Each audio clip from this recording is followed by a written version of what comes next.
should let me love you forever, forever. I wanna love you. Will you let me love you forever, forever and a day, day, day, day, day.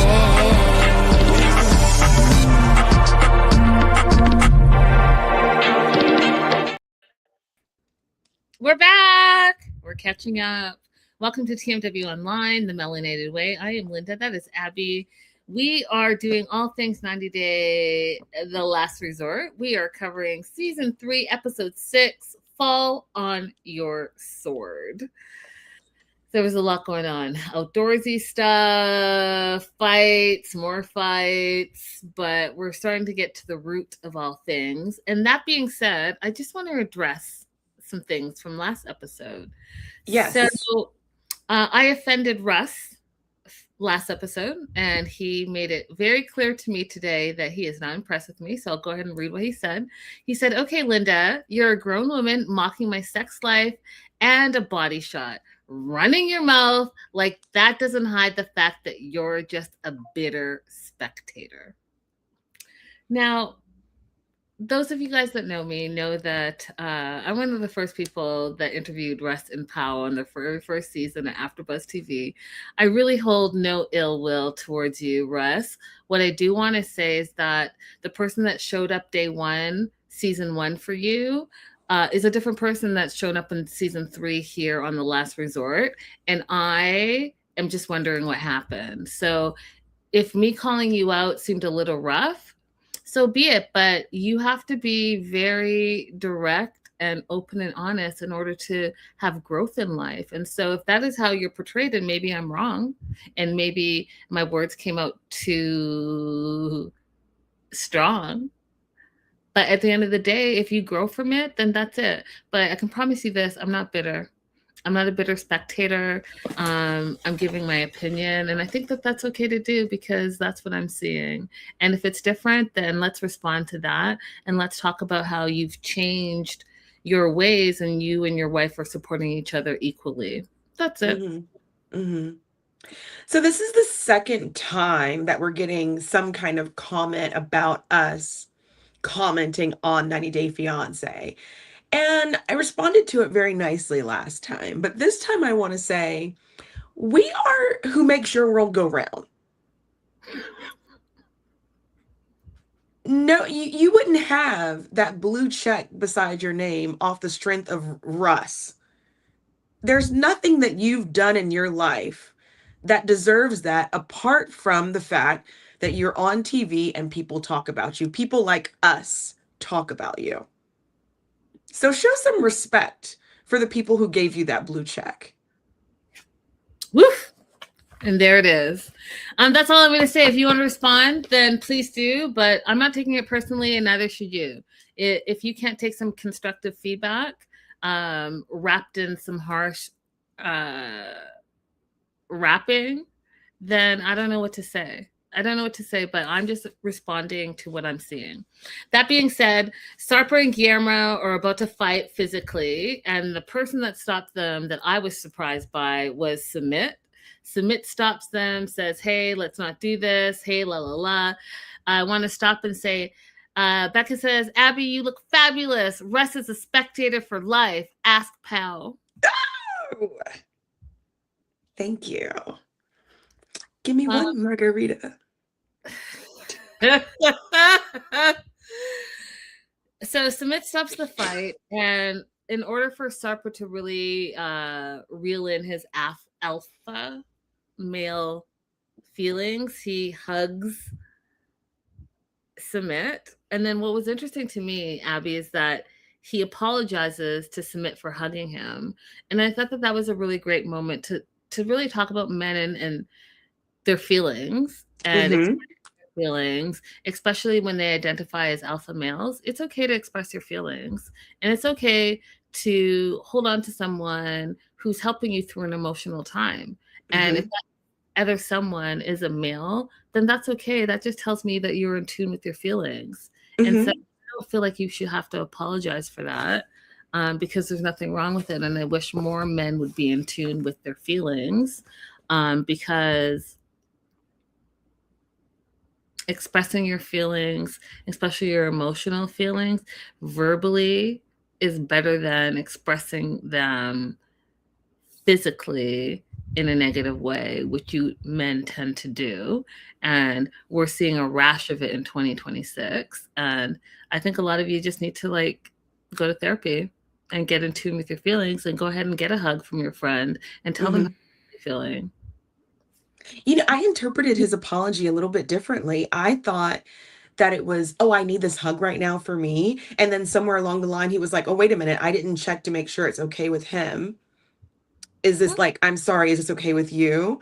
I didn't think of it as like he's apologizing for having feelings. I thought he was like basically asking for consent, but saying like, I'm sorry, I didn't ask you for consent. Is this okay? Is this hug okay with you? But either interpretation, I think is fantastic. Sarper, I'm just loving Sarper. 100%. Either way, whatever it was, okay, good. Hey, Melody.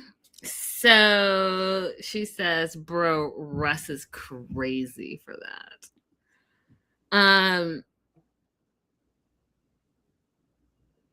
Sarper, again, in tune with whatever it is that he's in tune with, did the work, but he is saying about his own wife that what Shekinah's words sounded awful. Let me start again. Shekinah's words sounded awful, but he knows her, he feels, and she didn't mean it how it came out, so he's going to stand by her. What were your thoughts on that, Abby? I think I know what he's saying, and I talked about it more last week, you guys, or last episode that we reviewed. I think it's something that she's heard people say and does not realize the exact impact of it. I'm not excusing her. I'm not excusing her, but I think the circles she's around say things like that, and she's not realizing the true impact and origin of it. Basically, I'm calling her ignorant. There's an impact, and the whole immigrant group is talking about it. So Guillermo goes back inside, and he's mad. And he's like, we're all immigrants, and those of us that aren't immigrants are married to immigrants. And then outside, Shekinah is continuing to play victim, saying that Thais attacked her, and she didn't mean it in the way that it sounded. And then, you know how people say, I have a Black friend, I have an Asian friend, that thing you hear. She goes on to say that her husband is an immigrant and her baby daddy is also an immigrant, and therefore what? Because I can't put two and two and get four. So I'm trying to understand what you're saying. So what's the conclusion of that? She's clearly not very front lobe developed. So I think that's what we're finding here. And apart from not being front lobe developed, she's defensive about it. It's kind of rare that you find someone who is unintelligent that recognizes that they're unintelligent. I mean, because she goes on to say that she's not saying it in a mean way to all immigrants, just to Thais. And I'm sorry, but racism doesn't go in a small little circle that you decide that you're only specifically talking about this person. That's not how it works. It does not work that way. It just does not. So, but I think that Sarper is doing the right thing to bide his time, and he would be the only person out of the people that we're looking at that may be able to reach her. Everybody else she's going to be defensive with. Agreed. Jenny and Sumit are not impressed with it at all. Jenny says we didn't fly all the way from India for this BS, and I have to tend to agree with her.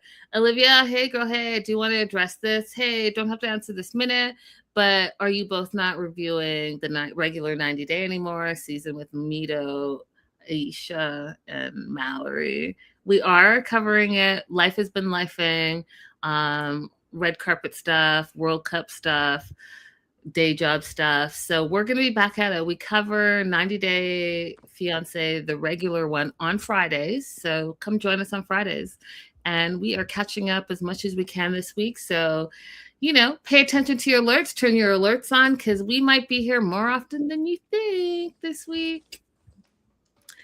Okay, so Shekinah's playing the victim, said that she was attacked by Thais, and Guillermo's not having it. Guillermo's like, because of immigrants, you guys have rice. And I died of laughter. I was surprised that rice was his go-to. Right.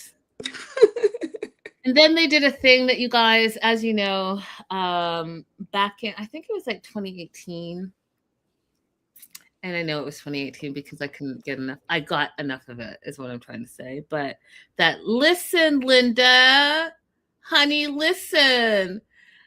Because my name is Linda, I got that for like a year. And I feel like I'm already sweating because it was just too much for me. But that's what they started doing. And I laughed. I was able to laugh because it's that many years later. But that definitely was a viral moment for that little kid calling his mom by his first name. So that being said, what I thought was interesting was Cara and Guillermo bonded over their anger towards Shekinah. And, Cara's like, I was ready to fight a bee. And this brought them together. And Cara tried to explain to Guillermo how the fundamentals they align on. And she was trying to remind him that, hey, there's a reason why we got together. There are reasons why we had a child together. The fundamentals we agree on. But he was not trying to hear any of that at all. Any thoughts on that, Abby? She's trying. I feel like she's putting her best foot forward, but he isn't interested. He's just not interested. Mm-hmm. It's sad because you can see that she's still really trying. Mm-hmm. The group wants Cara and Guillermo to get together. They want them to kiss. Guillermo is really against it in the beginning, so he kisses her cheek. We know last week he kissed her hand. But then they continue to chant, kiss. And I think that he finally gave in to the group pressure. So he pulled Cara in close. He kissed her. The kiss was hot. Cara even said that that's never been their problem, being sexually compatible. That's never been their problem.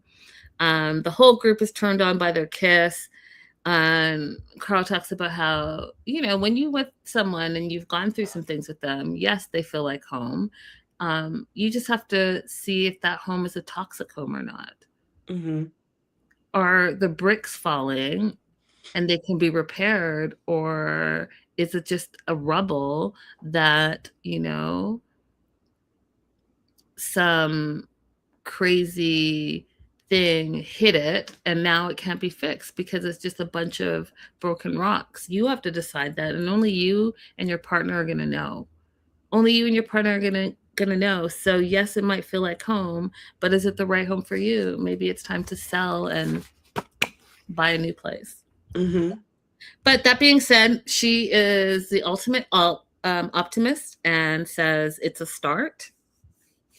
Ziad comes over, and we're trying to see a lot more of Ziad's personality. And I equate Ziad and Cara very similar. Ziad is actually very positive thinking and supportive in his words. And so he came over to Guillermo and gave him a hug and said, I'm proud of you. I want this to work out for you. And being Euro, is not afraid of showing affection to another man, kissed him on the head, and it's like, I'm proud of you. The Americans to see this, because there's a lot of that in the world. It doesn't have to be all aggro, ooh, hide your feelings, because it tends to not be healthy. Right. Doesn't need to be no homo, pause, none of that. You can just hug and kiss freely. That part. Sumit is asked if he's drunk. He's not. So Jenny says he might get a little jiggy with it because he didn't get drunk at the club or the bar. Jenny is like just observing all of it. So she, at the end of the day, as they're leaving, thinks that the whole group is just a bunch of crazy people. And we know that Jenny's like the oldest in the group. And, you know, she's not used to all this drama anymore. But I think her little commentary is hilarious. They all get into their ride shares back home. Patrick starts talking about Shekinah. And, you know, I feel like Abby, he tends to do that. Everything is like settled. People are wrapping it up. And then he tries to stir the pot. Is that a vibe that you get as well? That is a vibe that I get. I mean, there's been a couple of times now that we saw that he's escalated situations, most notably when Guillermo was being asked about his feelings and how things are going. He immediately turned the conversation to, you know, you could get half of her earnings from that website. Like, he tends to be a lot more on the negative side and he's not trying to mend relationships. Agreed.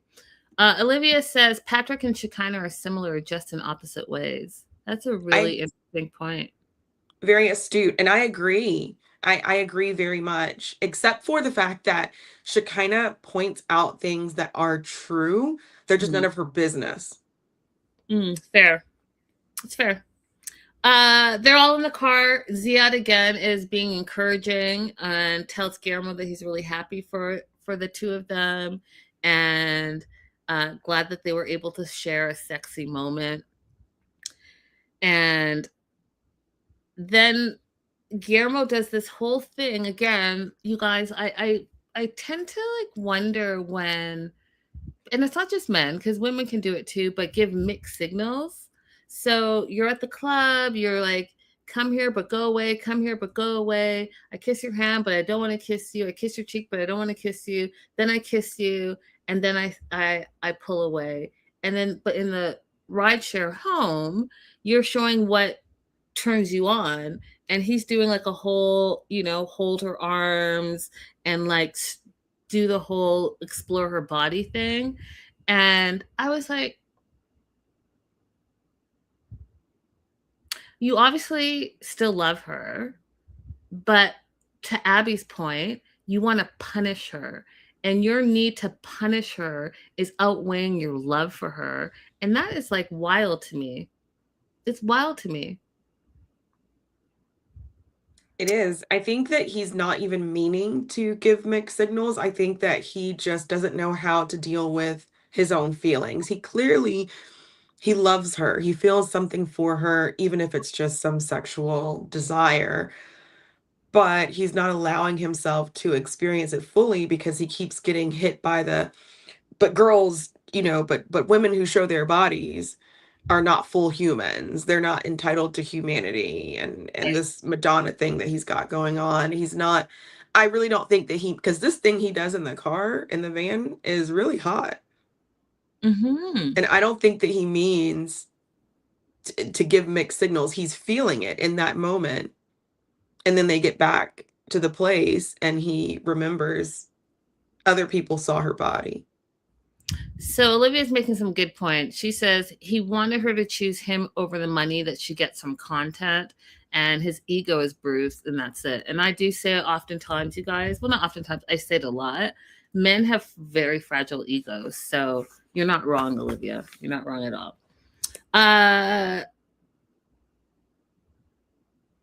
They get back to the castle, and Guillermo does go back to Kara's room. And he admits that he enjoyed the kiss. She tells him, and she's always encouraging him. That's the whole thing. She's always so kind and encouraging. Even when he's so terrible to her, she still gives kind words. So she tells him, you know, I'm still attracted to you. I'm attracted to you. And he's like, I know. And she's like, so what do you want to do? He's like, what do you want? She's like, well, I have a bed, I have a couch, I have a chair. She's trying to still keep it like sexy and fun. And he decides, nah. He looks at her, remembers that he's trying to punish her. So he shakes her hand after they just shared a passionate kiss, after he just did a whole exploratory thing in the ride share, he shakes her hand, gets up, and leaves and says, "Thank you." Now, if that's not manipulation, I don't know what is. What a sad ending. Very sad ending. He tells the viewers that it reminded him of the past, and what he doesn't want to do is he feels that sex could complicate things and he doesn't want to ruin the progress. And this is where I got confused, because what progress have you made? We are in episode what, 5, 6? We're at episode 6. What progress have you made? Because all I've seen so far is you punishing her reaching out to you and you regressing, her reaching out to you and you telling her how terrible she is, her reaching out to you and you just being ice cold. You did have a moment today where you showed how obviously you still love her, but again, your need to punish her seems to override all of that. So if you don't want it to work out, then you guys should just part ways and start to co-parent and leave it at that. Let her heal and live her life, and you do the same. What do you think, Abby?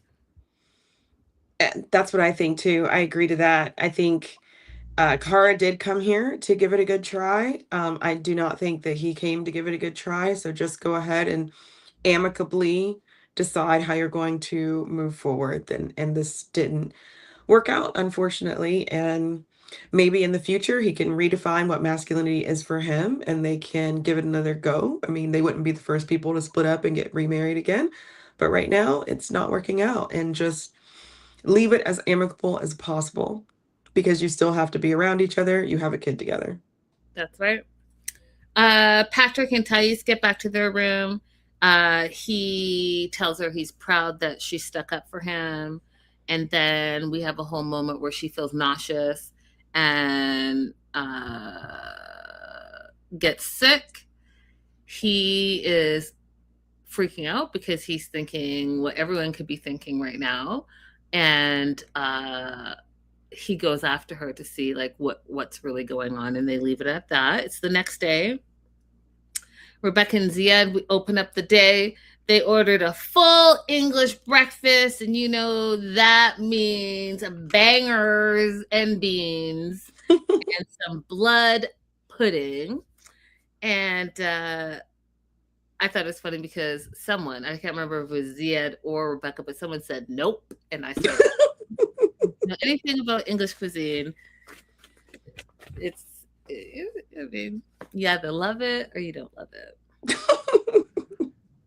So the couples get a note from the therapist, and they're going to be going on an overnight excursion that involves physical activities. And so they need to bring warm clothes and pack for overnight. We find out that Thais in the morning is feeling better. She's hoping that it's not what we all think it is. So she's going to ignore it and keep it pushing. We head over to Shekinah. Shekinah doesn't want to see anyone. She feels that everyone hates them. And here's the thing, Shekinah, even if you feel that way, there's a way to just rectify this whole situation. Take responsibility for your actions and your words and apologize. And then go ahead and listen to the feedback, Russ, that people have from the things that you do and say. That's it. You don't have to take you don't have to turn everyone into a villain that everyone's against you. I heard what you said, that this reminds you of all the jobs you've had where you get into fights with people. Well, then maybe you need to take a step back and figure out what the common denominator is, and perhaps not be so negative and ready to fight, and instead be open-minded and willing to hear people out. Right. But and I forgot to mention when we first talked about the situation with Shekinah and Thais that she already had this weird energy toward Thais with the whole Instagram situation. So it's pretty, for me, I feel like she's upset that Thais won't be her friend. And it could be as simple as that. It really could be as simple as that.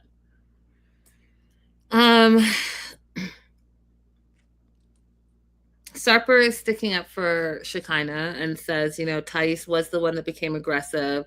But again, not holding his wife responsible directly to her, but to the audience, says that Shekinah shouldn't have said what she said and that she's more stubborn than smart. So, I mean, he's backing her up. He's just not backing her up to her face. She does, however, feel supported by him because he is standing by his woman. So they get ready to go on this outdoor adventure. Sarper and Shekinah are riding with Rebecca, Ziad, Russ, and Peo. And everyone's sick of Shekinah. And I thought that this would have been a perfect opportunity for her to start apologizing and listening to what people had to say. But, she didn't. She had a sourpuss face. Mm-hmm. And Rebecca said that she needs to be kicked in the butt.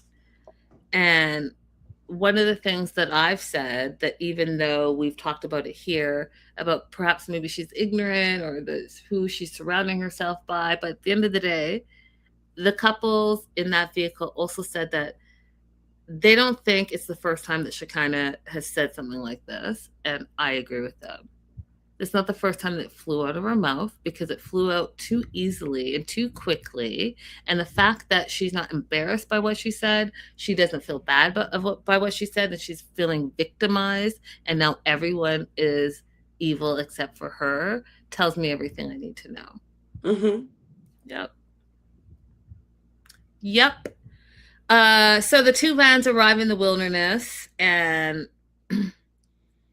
Shekinah, because she's on the defensive, and part of this is like that mean girl mentality, but she, I forgot, you guys, remember she kind of grew up in a compound, like her family was one of those like doomsday type families, so she is used to the wilderness, she's experienced in the wilderness, and so she says that she's just going to sit back and watch the train wreck crash and burn.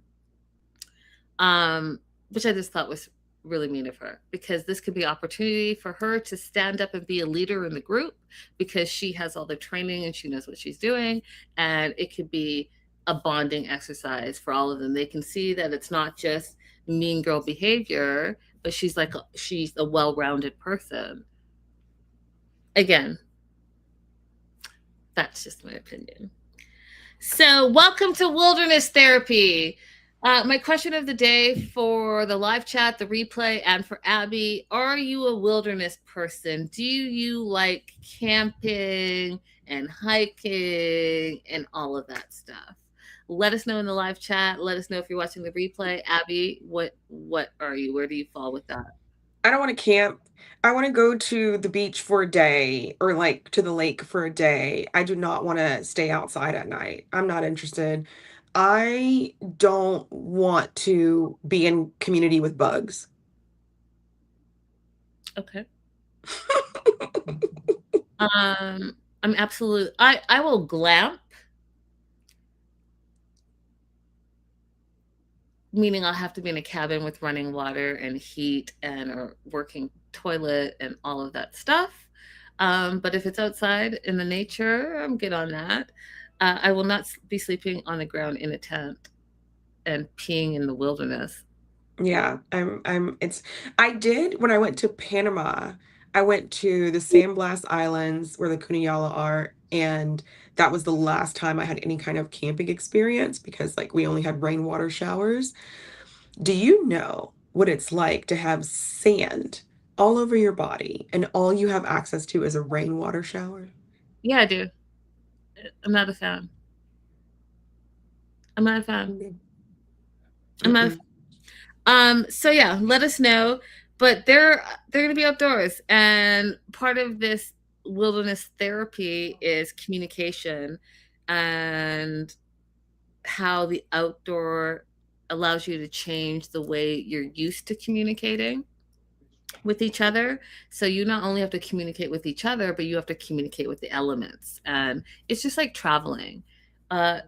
One of the things that we probably can add to our list of before you get in a serious relationship is you should go and travel with that person, because that person will Yes. show you exactly who they are And you need to know if you like that or if you don't like that.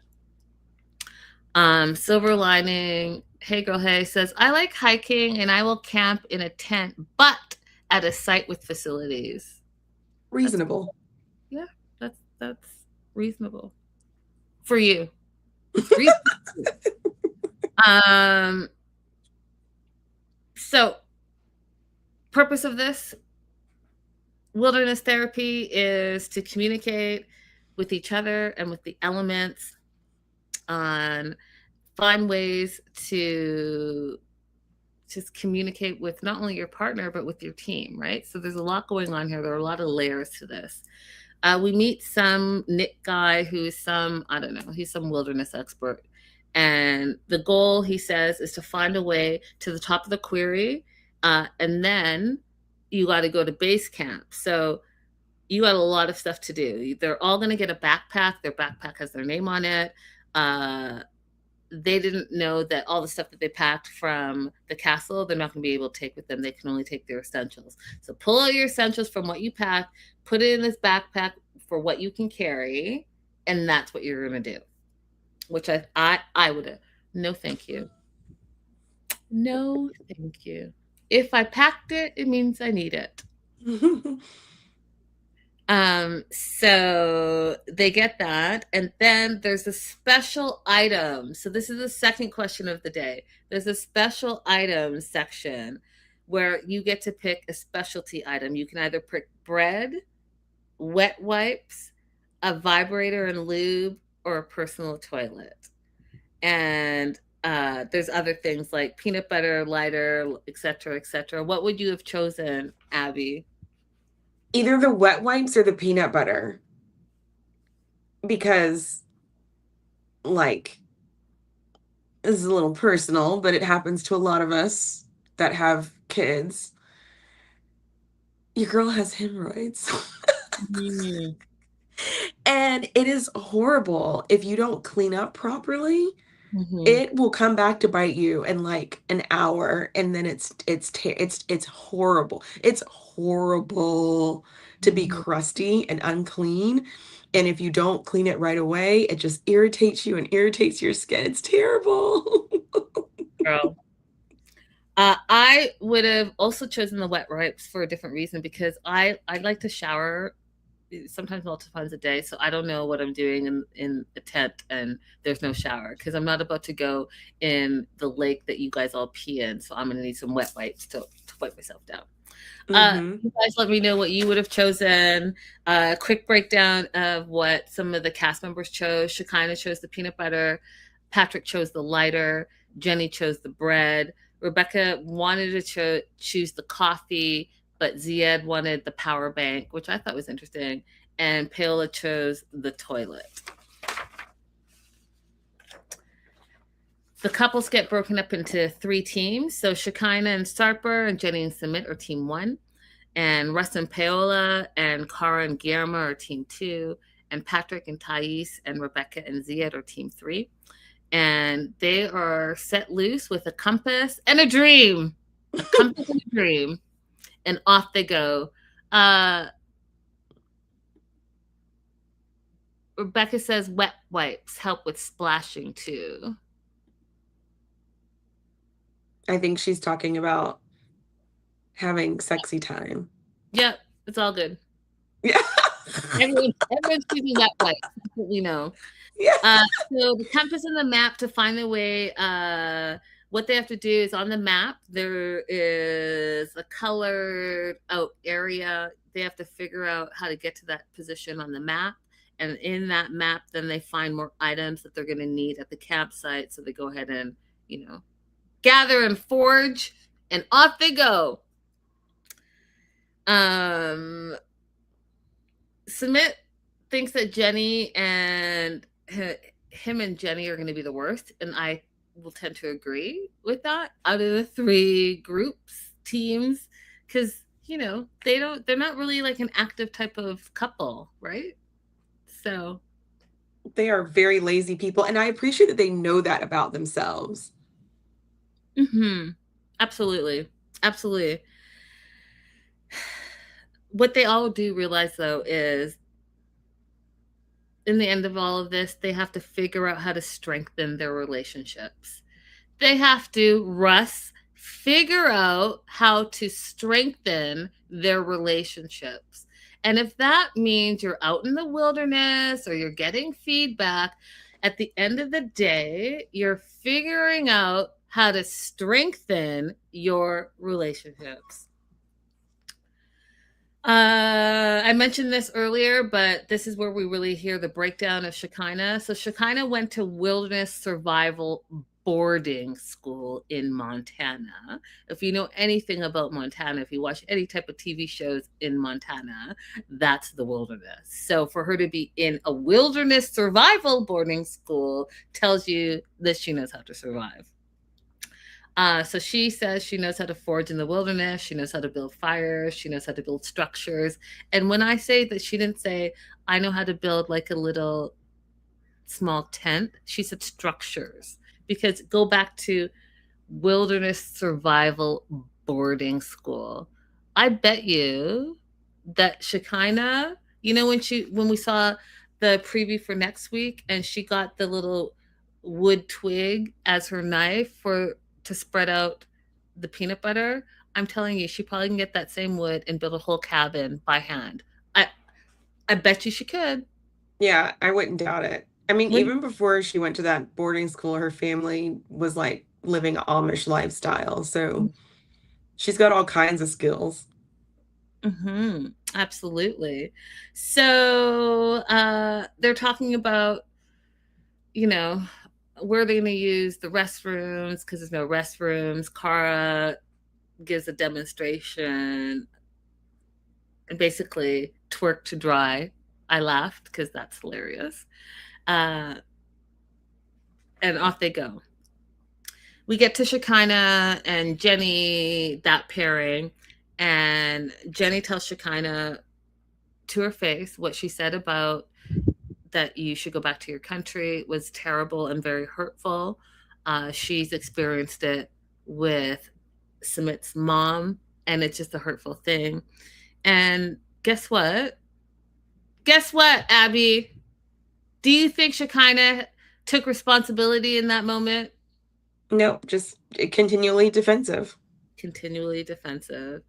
Sumit says to her, those words came out of your mouth, and so you can be mad at everyone else, but you're the villain here. Did she take responsibility when he said that, Abby? No. No. The two people that you think like you are telling you candidly to your face and not behind your back what you did was wrong. And they're saying it with no attitude, in loving tones, but just very directly, and you're not hearing them. I mean, to this day, she still doesn't accept that she was wrong. She's still arguing about it on Instagram, so. Terrible. It says a lot.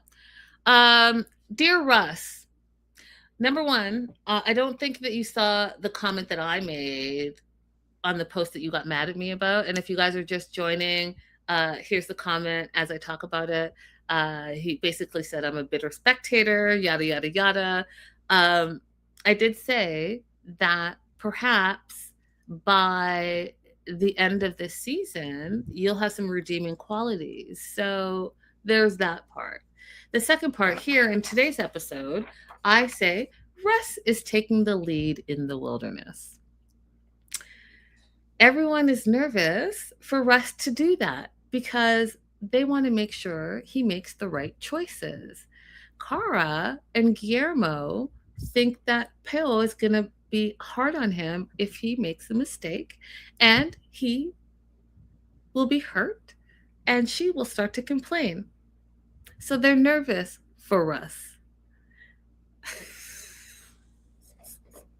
And they're both nervous because they don't know when Paola is going to, quote unquote, lay into Russ. So take that feedback and maybe send them a message about what they said. Because that, again, is just feedback. Mm-hmm. Guillermo has a whole come to Jesus moment as Russ is leading and says in encouraging words that, It's important to trust your partner, even when you don't know where they're going. And I was like, if that is not calling the pot kettle black or whatever y'all say, like, I just think that that is wild. So you're huffing and puffing, you're punishing your wife. She's making all this money, even though she told you that's exactly what she was going to be doing and you agreed to it, but now you change your mind, that whole thing. Um, you don't know where this road is going to lead you. It might lead you to a bigger and better and badder life, but you're stuck in your pride and your ego. And that's unfortunate that you're not taking your own advice. What do you think, Abby? I agree. I don't have anything to add, y'all. Linda is right again. That is irony right there, because we don't understand anything. So that's funny to me. Um, that being said, Russ and Pale talk about how it was lovely to see the two of them, Cara and Guillermo, last night and being lovey dovey and the kiss and all of that. They wanted to know like what happened the next day or that night. And Guillermo just poo poos all over it. He's like, you know what? I felt it in my pants, but I regret it. Brings back memories and it makes it just confusing. And Cara's like, did you just say you regret kissing me? And he said, yeah. Yeah, I did. Because again, punishing, right? You want to take a great moment and make it ugly.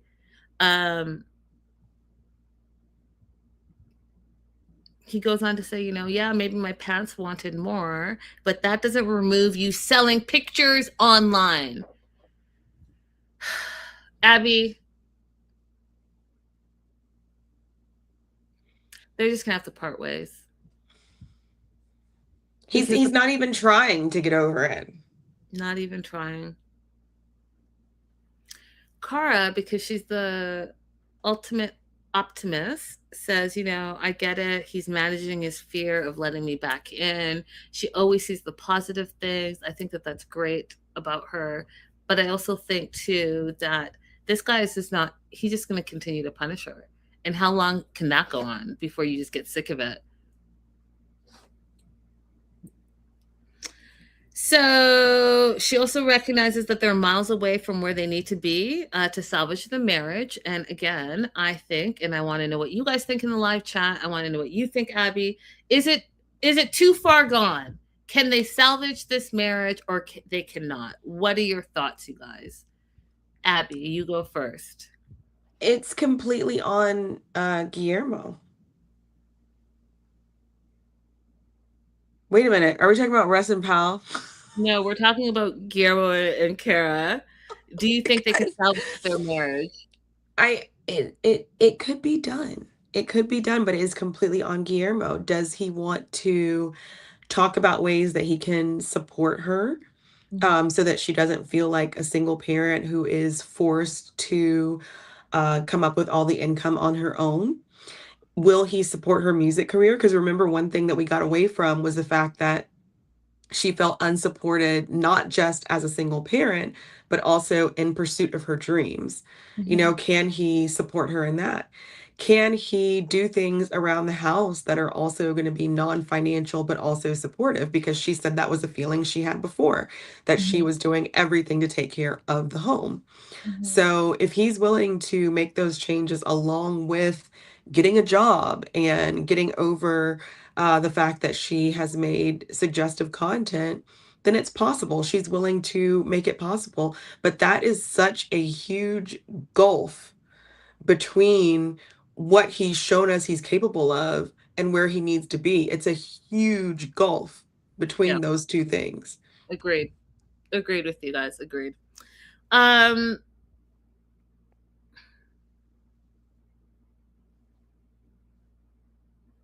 important point that I thought that was brought up was, so Jenny and Sumit are talking to Shekinah and Sarper just about relationships and this type of thing. Jenny's like, I don't really do this stuff in India. I don't get out. I don't get to make friends. Jenny, I mean, just because you live at his parents' house doesn't mean you can't get out of the house and explore. the city that you live in and the beauty of it all and start to make friends. Like I don't buy that for 1 minute. I think that anyone that travels by themselves, anyone that has moved to a new country to be with a significant other or just to move on their own, you know that you can start anew and you can start anew by yourself. So living at his parents' house is not stopping you from making friends. I don't agree with that at all. Not getting out, that's on you again. Walking in your neighborhood, even if it's a free activity, you can get out. But that being said, the point that they brought up about cultural differences, I thought would be a really interesting topic to talk about. Where Abby and I have talked about this. In many parts of the country, multi-generational families, which I do support, live in one home and they support each other. Nana babysits the kids and the parents help buy the house. And so the next generation has a home that goes from generation to generation to generation. It's the family house. But, she kind of brought up how Americans, you guys, and this is just from what I've been seeing, and so I could be wrong and you can educate me, but as Americans, you guys grow up in like 18 is the ideal star age where she says, you get kind of pushed out of the house to be on your own. You're an adult now. And it's such a culturally different way to grow up. Do you think that that's true for Americans, Abby? And if not, why? I think it's true for a lot of people. Obviously, there are some exceptions. And for me, my parents didn't have any problem with me moving back home after I graduated college for some time. But I think that the issue is it's a lot of financial. A lot of parents can't afford for their children to stay home because they have so many kids that need to get out. You need to get out and launch, and we need the space for the other kids who are behind you. I don't think that people really understand that a lot of Americans are not in a very good economic situation. So, and it's more common here for when you go to college to live on your college campus than it is to stay home. Like when I was in Mexico, it was really surprising for me, but also like really good that a lot of the students that I was teaching lived at home. Because there's no general like on-campus housing for the kids. You just come from home and come to school and then you go back home. Like that's a lot more normal. And I do think that it's healthy in a lot of ways. But it's hard for us to understand not just not having your own place or not seeking your own place, but the dependency between the parents and children is a little bit difficult for us to understand as well. So it's a really fascinating topic that we should discuss further in detail one day. To wrap it up, just like Abby just said, one of the things that Sumit is admitting to is that they can't afford to move out. And he's been keeping a financial secret from Jenny. And we are about to find out in the next episode. That being said, you guys, that is this episode. Thank you so much for joining us. Make sure to like and subscribe. Head over to our personal Instagrams if you want to see all things travel and food and fashion and beauty and red carpets and celebrities, all the stuff. Follow us there as well. And we will see you soon. Bye-bye. Ta-ta for now.